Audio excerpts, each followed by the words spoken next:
perhatian, sidang untuk perkara nomor 15 garis miring PUU garis datar 21 Romawi garis miring 2023 akan segera dimulai. Kepada para pemohon dan atau kuasanya, dimohon untuk memasuki ruang sidang. Terima kasih. Hadirin dimohon berdiri. Yang Mulia Majelis Hakim Konstitusi memasuki ruang persidangan. Hadirin disilakan duduk kembali. Pemohon, kita mulai ya. Sidang perkara nomor 15 garing PU step datar 21 Romawi garing 2023 saya buka dan dinyatakan terbuka untuk umum. Assalamualaikum warahmatullahi wabarakatuh. Salam sejahtera, Om Swastiastu, Namo Buddhaya, salam kebajikan. Pemohon silakan memperkenalkan diri. Baik, terima kasih Yang Mulia. Selamat pagi. Kami dari perkara nomor 15, keseluruhnya prinsipal, saya sendiri Eliadi Hulu sebagai pemohon pertama. Terus kemudian ada Pak Saiful Salim, Pak Salmin, dan Pak Subadria. Untuk yang hadir di Zoom ada Pak Randika, terus kemudian Pak Meki dan Pak Andrian. Demikian yang hadir sidang pada pagi hari ini Yang Mulia. Terima kasih. Baik, permohonan awal ini kan pemohonnya hanya satu. Sekarang berapa yang permohonan perbaikan ini? Ada berapa orang? Untuk penambahan pemohon ada 11 orang Yang Mulia. Ada 11, oke. Sehingga berjumlah 12 orang semuanya. Jadi 12 ya. Sekarang Betul, yang hadir di persidangan ini berapa orang? 4? Untuk yang hadir di offline langsung ada 4 orang Yang Mulia. 4. Yang online 3? 3 orang Yang Mulia. Berarti betul. Kalau ditotali jumlahnya 7? Betul Yang Mulia. Lalu mana yang 5-nya? Sepertinya mereka ada kendala Yang Mulia. Mungkin tidak dapat hadir sidang pada pagi hari ini untuk yang 4 orangnya. Oke, saya konfirmasi dulu yang hadir, Saudara Eliadi Hulu. Betul Yang Mulia. Kemudian yang kedua Saudara Saiful ya. Saiful Halim ada? Ada Pak. Oh, ada, oke. Kemudian siapa lagi yang hadir? Ada Subandria di sebelah pojok kanan saya. Tatar, Subandria nomor 11 di sini ya. Subadria Nuka. Ya. Oke. Terus kemudian ada Salmen Purba. Salman Jaindro Purba. Betul Yang Mulia. Oke, jadi yang hadir di secara offline Saudara Eliadi Hulu, Saudara Saiful Halim, kemudian Subadria Nuka dan Saudara Salman ya, Jaindro Purba. Oke. Kemudian yang online ini Saudara Andrian Saifuddin ya. Iya betul Yang Mulia. Oke. Kemudian Saudara Randika Fitra Darmawan. Kemudian yang berikut Meki Yadi ya. Meki Yadi Saputra. Oke. Jadi yang hadir offline ada 4, online-nya 3. Ini sebagai catatan bagi yang tidak hadir, ini tidak serius sebetulnya ya, kecuali dia memberi kuasa. Karena dia tidak memberi kuasa, ini menunjukkan dia tidak serius ya. Baik Yang Mulia. Ini catatan kami. Karena tidak ada kuasa, maka yang nanti kami akui hanya 7 orang ini ya. Baik Yang Mulia. Ini dari awal saya beritahu supaya pemohon tahu kalau dia tidak memberi kuasa dia wajib hadir ya, apalagi ini sidang perbaikan. Baik Yang Mulia. Oke, sekarang sidang perbaikan, jadi pemohon silakan membacakan pokok-pokok perbaikan kurang lebih 10 sampai 15 menit. Tapi khusus untuk petitum dibacakan secara lengkap ya. Ya, silakan. Siapa yang akan membacakan? Baik Yang Mulia, izin. Oke, Saudara Hulu ya. Betul Yang Mulia.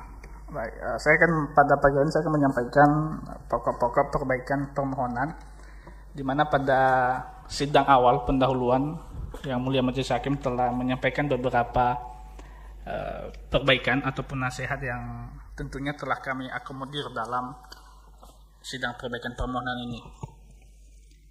Ada beberapa poin pada sidang pendahuluan yang telah kami catat yang disampaikan oleh Majelis Hakim. Yang pertama tentang perihal yang disampaikan oleh Yang Mulia Prof. Eni untuk melengkapi pasal yang diujikan. Oleh karena itu kami telah melengkapinya, Yang Mulia.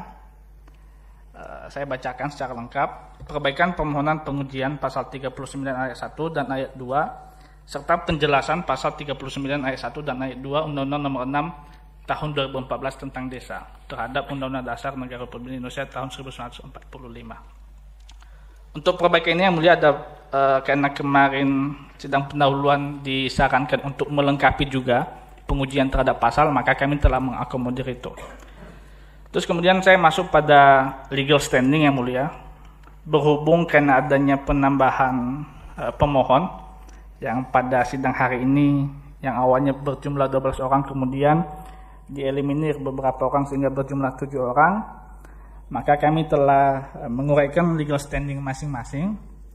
Yang pertama, dari antara para pemohon ini memang ada yang masyarakat desa yang pemilihan kepala desanya atau kepala desanya diperoleh melalui pemilihan, dan ada juga memang pemohon yang berdomisili di kelurahan sehingga lurah ataupun kepala desanya dipilih berdasarkan penunjukan oleh bupati ataupun wali kota. Nah, kami telah membagi legal standing itu. Yang pertama, bahwa untuk kami sebagai pemohon yang masyarakat desa, yang kepala desanya dipilih melalui pemilihan, merupakan warga negara Indonesia dengan kerugian konstitusional bahwa dengan lamanya masa jabatan yang 6 tahun akan merugikan konstitusional kami dengan lamanya masa tunggu untuk kami mencalonkan diri sebagai kepala desa maupun masa nunggu untuk melakukan pergantian kepala desa. Karena dalam waktu 1 tahun itu merupakan waktu yang cukup untuk melakukan perbaikan ke arah yang lebih baik.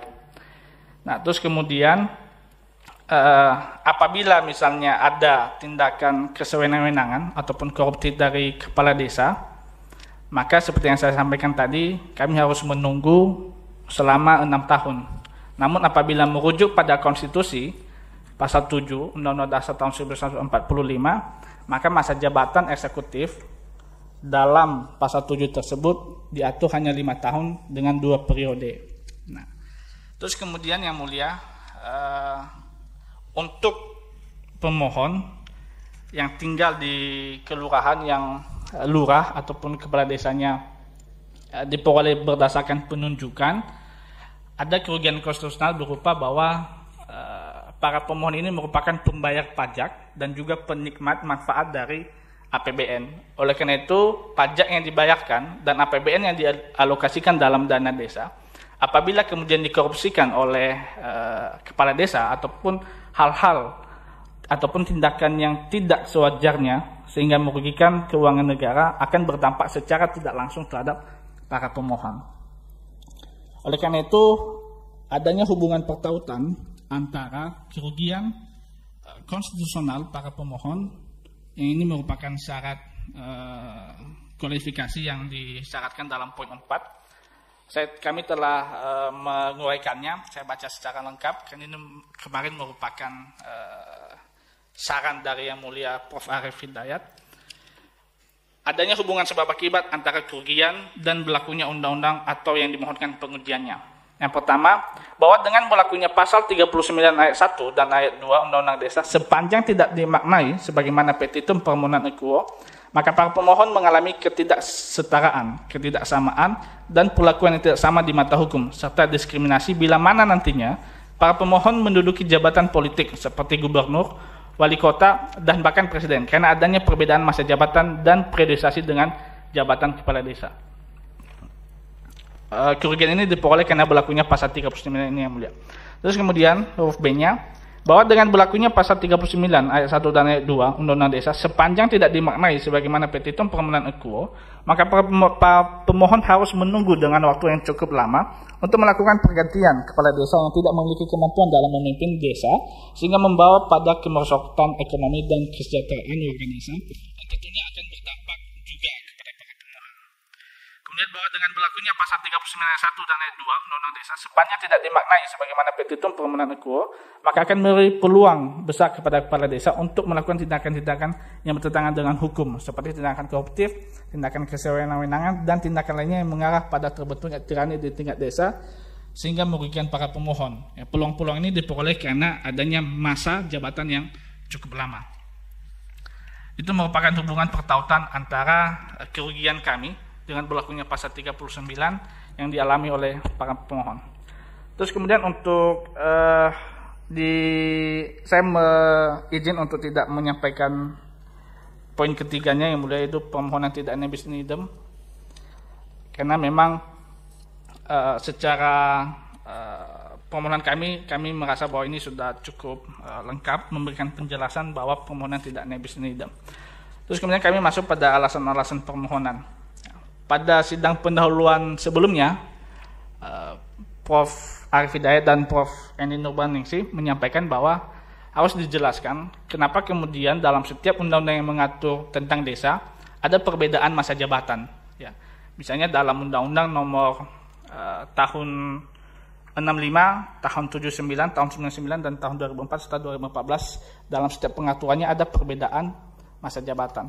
Nah, setelah kami melakukan penelusuran dan juga kajian pustaka yang mulia, bahwa memang perbedaan tersebut sebenarnya hanya terletak pada political will pemerintah ataupun rezim yang menjabat pada saat itu. Ya. Tidak ada pertimbangan kajian ataupun pertimbangan akademis dan kajian akademis yang dilakukan.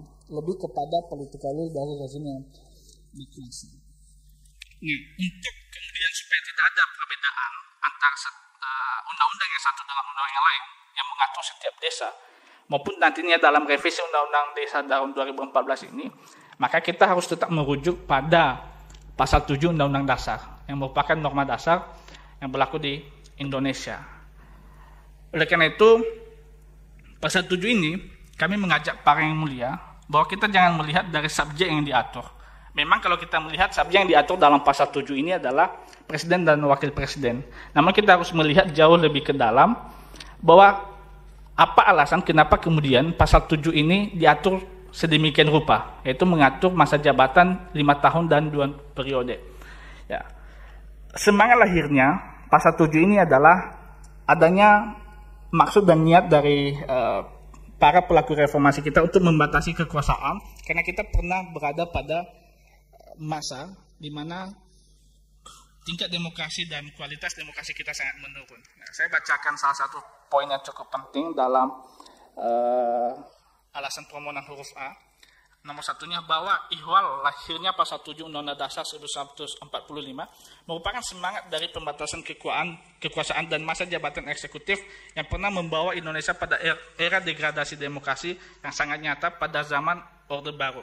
Fakta historis tersebut merupakan pertimbangan utama lahirnya pasal 7 Undang-Undang Dasar tahun 1945 yang membatasi masa jabatan presiden dan wakil presiden selama 5 tahun dengan 2 periode.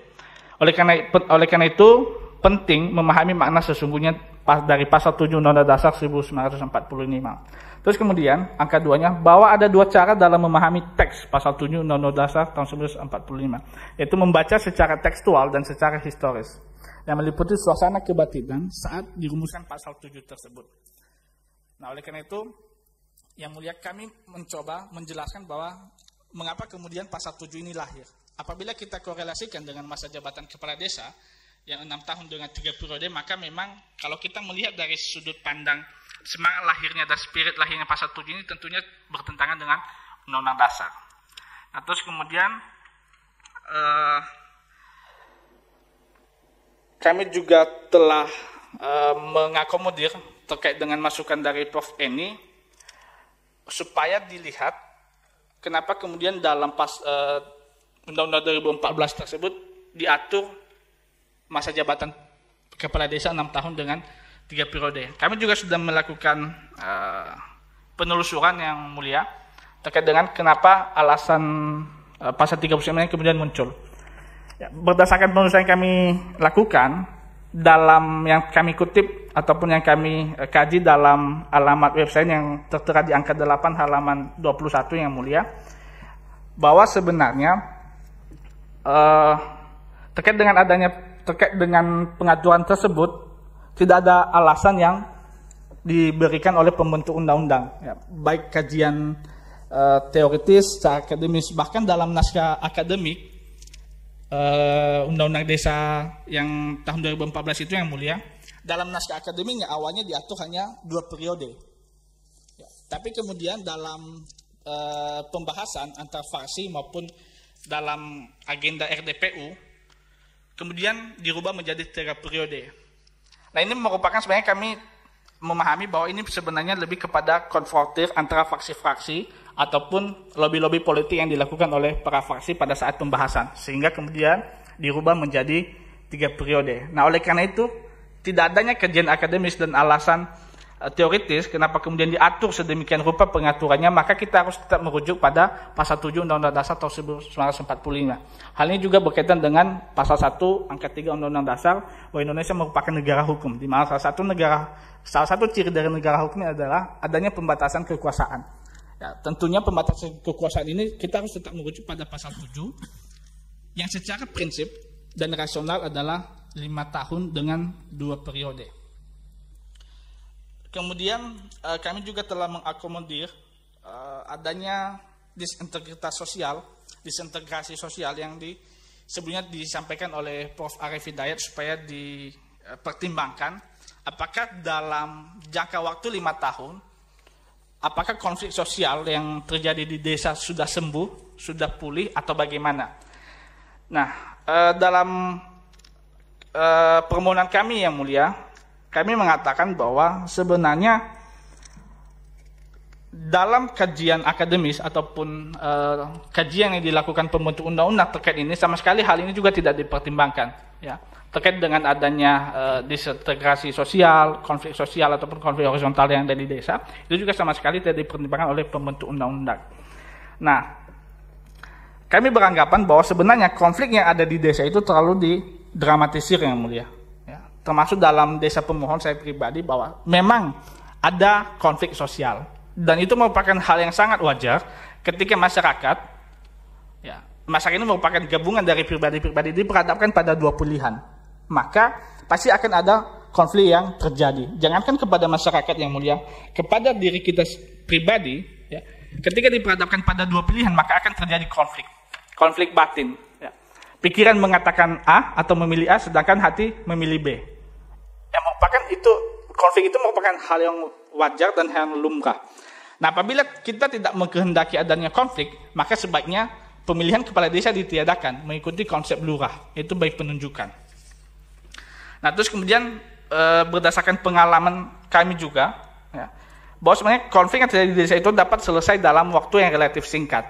Ya, dapat selesai dalam 3 bulan, bahkan itu paling lama, karena kemudian setelah selesainya pemilihan, masyarakat desa akan kembali kepada pekerjaan masing-masing. Ada yang pergi ke sawah, ke ladang, ke perkebunan karet, dan mereka akan lupa dengan pemilihan kepala desa ataupun konflik-konflik yang terjadi. Bahkan masyarakat desa dapat ketemu di rumah ibadah seperti gereja, masjid, dan selesai ibadah, maka masing-masing akan berjabat tangan.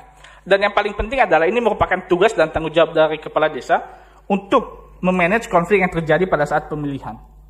Nah, makanya kemudian apabila misalnya kepala desa membiarkan konflik yang terjadi, maka itu merupakan bukti awal bahwa yang bersangkutan tidak memiliki kemampuan untuk memimpin. Kemudian terkait dengan open legal policy, ini merupakan hal yang cukup urgent yang mulia, di mana Prof. Arif Hidayat pada sidang sebelumnya menyampaikan bahwa terkait dengan angka-angka masa jabatan, bahkan termasuk presiden threshold itu merupakan open legal policy dari pembentuk undang-undang. Yang mulia izin menyampaikan bahwa masa jabatan ini menyangkut terkait dengan demokrasi, ya, merupakan hal yang fundamental dan prinsipil yang diatur dalam Undang-Undang Dasar. Ya. Kami telah menyampaikan dalam berkas kami bahwa dalam pandangan masyarakat desa, demokrasi itu adalah ketika terjadi pemilihan. Ya. Itu merupakan demokrasi dalam pandangan masyarakat desa. Nah, ketika kemudian masa pergantian kepala desa diatur begitu lama, 6 tahun, maka itu akan menurunkan nilai demokrasi yang ada di desa. Kemudian juga bahwa, seperti yang saya sampaikan tadi, ini menyangkut dengan hal prinsipil, karena menyangkut terkait dengan masa jabatan yang diatur dalam Undang-Undang Dasar, eksekutif yang dipilih melalui proses pemilihan, dan juga terkait dengan demokrasi juga. Dan yang paling penting adalah bahwa Mahkamah merupakan penjaga demokrasi. Salah satu fungsinya adalah Mahkamah sebagai penjaga demokrasi atau the guardian of the demokrasi. Nah, oleh karena itu Mahkamah harus menjalankan fungsinya. Kemudian salah satu putusan yang kami angkat yang mulia di putusan 91 tahun 2022 tentang masa jabatan Ketua Umum Advokat, organisasi advokat, bahwa Mahkamah telah memutus masa jabatan Ketua organisasi advokat adalah 5 tahun dengan 2 periode. Nah, artinya Mahkamah telah menetapkan angka-angka yang awalnya merupakan open legal policy, tapi kemudian Mahkamah mengatakan bahwa hal ini masa jabatan advokat Ketua Umum organisasi advokat adalah 5 tahun dengan 2 periode. Walaupun memang sebenarnya dalam konstruksi berpikir dalam putusan tersebut adalah karena undang-undang tidak mengatur masa jabatan Ketua organisasi advokat sehingga dan diatur di dalam ADRT, maka perlu diatur dalam level undang-undang. Namun yang perlu dipahami sebenarnya adalah adanya penentuan angka, yaitu 5 tahun dengan 2 periode. Dan juga yang mulia, pada saat ini tengah bergulir perkara nomor 121 tahun 2022 tentang masa pensiun panitera Mahkamah Konstitusi. Pengujiannya tepatnya pada pasal 7A, di mana bahwa panitera menginginkan agar adanya persamaan antara usia pensiun panitera di Mahkamah Agung dan Mahkamah Konstitusi.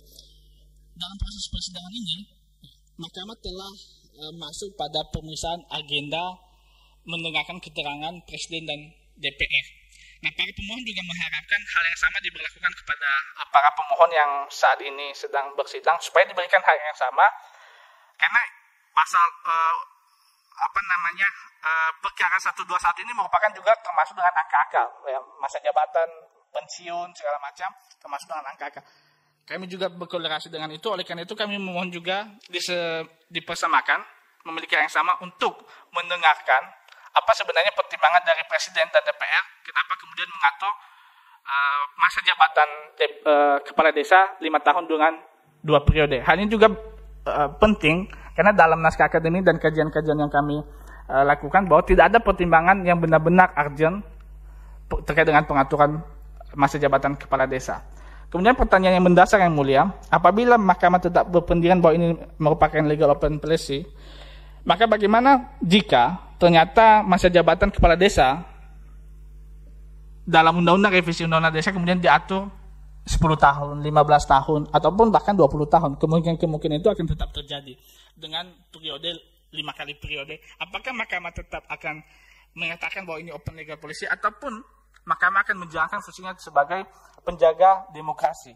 Ya. Karena ini menyangkut masa jabatan yang begitu lama, apakah kemudian ini akan tetap dikatakan sebagai open legal policy atau tidak? Nah, ini juga penting yang mulia kami sampaikan, bahwa jikalaupun Mahkamah berpendapat norma dalam pasal 39 ayat 1 dan 2 tidak inkonstitusional, namun para pemohon memohon kepada yang mulia Majelis Hakim untuk tetap membatasi periodisasi masa jabatan kepala desa dari 3 periode menjadi 2 periode. Hal tersebut untuk menyesuaikan dengan naskah akademik rancangan undang-undang desa yang belum terkontaminasi dengan lobby-lobby politik antar faksi. Selain itu, hal ini juga bertujuan untuk mencegah terjadinya seseorang menjabat kepala desa terlalu lama. Artinya kami memohon pun apabila nanti Mahkamah tetap menganggap bahwa ini telah konstitusional, maka periodisasinya diturunkan dari 3 periode menjadi 2 periode supaya penyesuaian dengan naskah akademik awal. Kemudian bahwa seluruh dalil dan argumentasi sebagaimana yang telah para pemohon uraikan berlaku juga bagi penjelasan pasal 39 ayat 1 dan ayat 2, karena penjelasan itu memiliki makna dan maksud yang sama. Oleh karena itu, bila mana permohonan itu dikabulkan, maka berlaku secara mutatis mutandis pada bagian penjelasannya. Khusus untuk pasal 39 ayat 2, penjelasannya disesuaikan dengan putusan Mahkamah nomor 42 tahun 2021. Izin yang mulia untuk petitum akan dibacakan oleh rekan saya, Saiful Salim. Izin yang mulia, saya lanjutkan. Petitum kami bahwa dari seluruh dalil-dalil yang diuraikan di atas dan bukti-bukti terlampir, dengan ini para pemohon memohon kepada para yang mulia Majelis Hakim Mahkamah Konstitusi untuk kiranya berkenan memberikan putusan sebagai berikut. 1. Mengabulkan permohonan para pemohon untuk seluruhnya. Yang kedua, menyatakan pasal 39 ayat 1 Undang-Undang nomor 6 tahun 2014 tentang desa, Lembaran Negara Republik Indonesia tahun 2014, nomor 7 tambahan Lembaran Negara Republik Indonesia tahun 2014, nomor 5495, bertentangan dengan Undang-Undang Negara Republik Indonesia tahun 1945 dan tidak mempunyai kekuatan hukum mengikat sepanjang tidak dimaknai kepala desa memegang jabatan selama 5 tahun terhitung sejak tanggal pelantikan. Yang ketiga, menyatakan pasal 39 ayat 2 Undang-Undang nomor 6 tahun 2012 tentang desa, Lembaran Negara Republik Indonesia tahun 2014, nomor 7 tambahan Lembaran Negara Republik Indonesia tahun 2014 nomor 5495 bertentangan dengan Undang-Undang Dasar Negara Republik Indonesia tahun 1945 dan tidak mempunyai kekuatan hukum mengikat sepanjang tidak dimaknai kepala desa sebagaimana dimaksud pada ayat 1 dapat menjabat paling banyak 2 kali masa jabatan secara berturut-turut atau tidak secara berturut-turut. 4.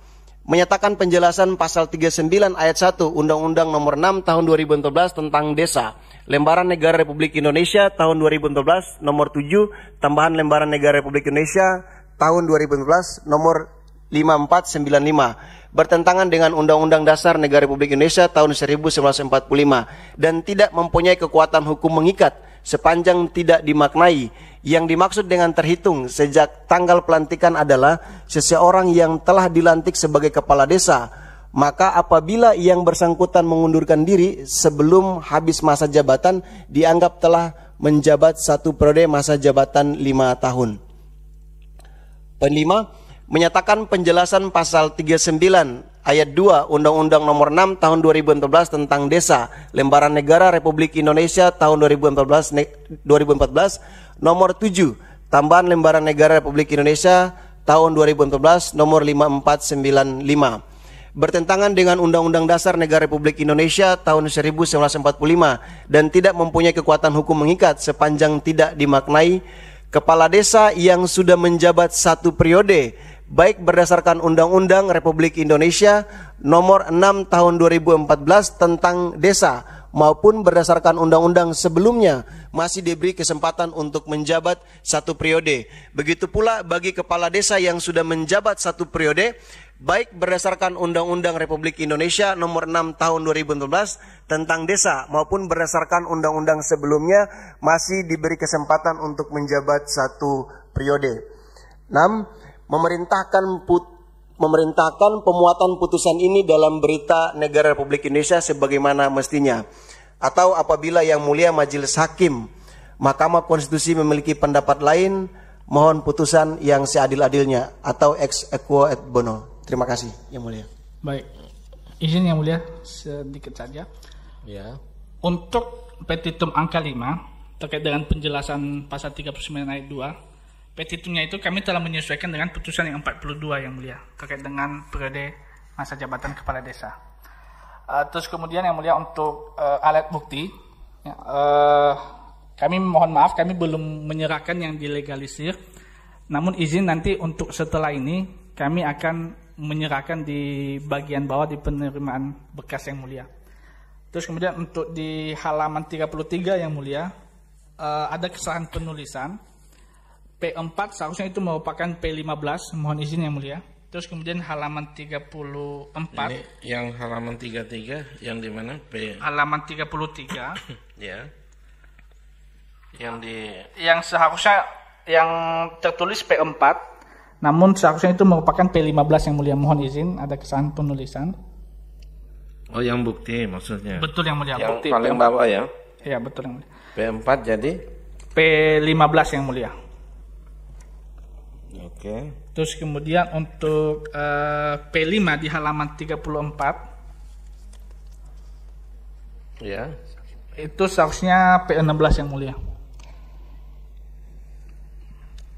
Ya, terus? Terus kemudian untuk di bagian tanda tangan yang mulia, di situ ada tanda tangan pemohon yang bernama Laode. Siapa? Yang pertama ada namanya Muhammad.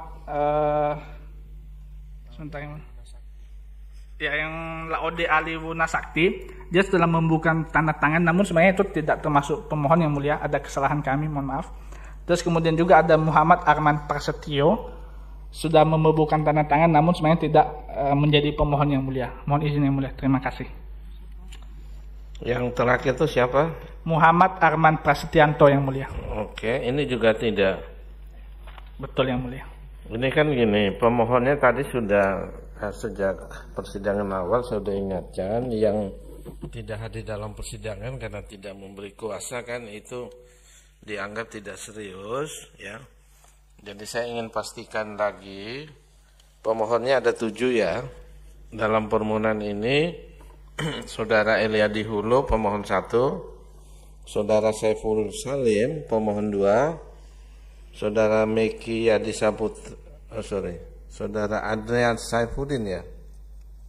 Betul yang mulia. Pemohon 3, kemudian Saudara Meki Yadi Saputra itu pemohon 4, kemudian Saudara Salman Jendru Purba pemohon 5, kemudian Saudara Subadrian Nuka pemohon 6, dan yang terakhir Saudara Randika Fitra Darmawan pemohon 7. Benar ya? Betul yang mulia. Jadi yang lain ini walaupun dia tanda tangan dianggap tidak ya?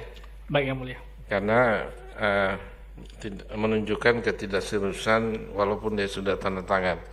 Baik yang mulia. Jadi nanti ini sekaligus di renvoy ya, yang tidak Baik yang mulia. termasuk dalam pemohon pada kesempatan ini. Baik, yang mulia ada masukan? Yang mulia. Oke, ada masukan dari yang mulia Prof. Eni. Ini bukan bukan penasehatan ya, tapi ini konfirmasi sekali lagi soal ini pemohon kan bertambah ya. Betul yang mulia. Bertambah jadi 12 orang, tadi 1 orang Saudara Eliadi Hulu saja. Ternyata yang tanda tangan 14 orang di belakang ini. Betul yang mulia. Berarti 2 orang itu bukanlah sebagai pemohon, begitu? Betul yang mulia. Yaitu Laude Ali Wunasakti dan Muhammad Arman Prasetyanto. Betul ya. yang mulia. Itu ya yang bukan. Ya, kemudian yang hadir hanya 7 orang. Ini tanda tangannya tidak ada tanda tangan basah ya? Betul yang mulia. Itu kami tempel melalui Word yang mulia. Oke. Kecuali untuk Eliadi Hulu itu saya tantang langsung yang mulia. Ya, saya cuma mengingatkan saja, hati-hati jangan sampai Baik, nanti tanda tangannya ada yang dipalsukan. Baik ya. yang mulia. Itu Sejauh ini tidak ada yang dipalsukan yang mulia. Ya. Jadi hati-hati ya. Ini namanya juga ada yang di belakang, tanda tangannya di atas. Itu kan tidak lazim itu, ya. Itu tolong diperhatikan. Itu saja, terima kasih. Terima kasih yang mulia. Baik, terima kasih yang mulia Prof. Eni. Pemohon, saya ingin verifikasi bukti yang sudah diterima kepanitraan itu bukti P1 sampai P3. Benar ya? Betul yang mulia. Oke, ini diverifikasi dinyatakan sah. Nah, untuk bukti yang lain ya, kalau nanti saudara pemohon janji akan segera diberikan, tapi yang diakui biasanya yang disahkan dalam persidangan ya.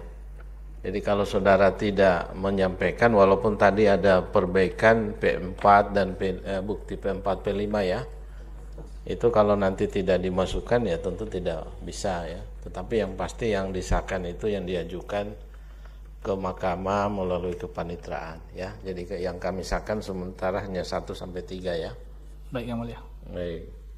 Nah, kemudian untuk persidangan ataupun tidak jadi persidangan berikutnya itu nanti akan panel ini, hakim panel akan menyampaikan di RPH dulu, yang akan dihadiri oleh 9 hakim. Nanti hasilnya nanti akan disampaikan ya.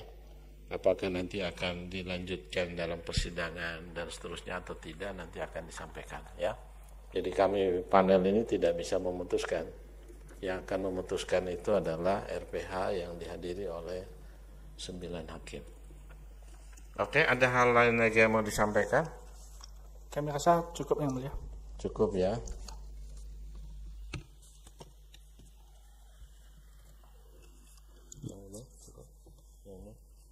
Baik, dengan demikian sidang hari ini selesai dan sidang ditutup. Hadirin dimohon berdiri. Yang mulia Majelis Hakim Konstitusi meninggalkan ruang persidangan.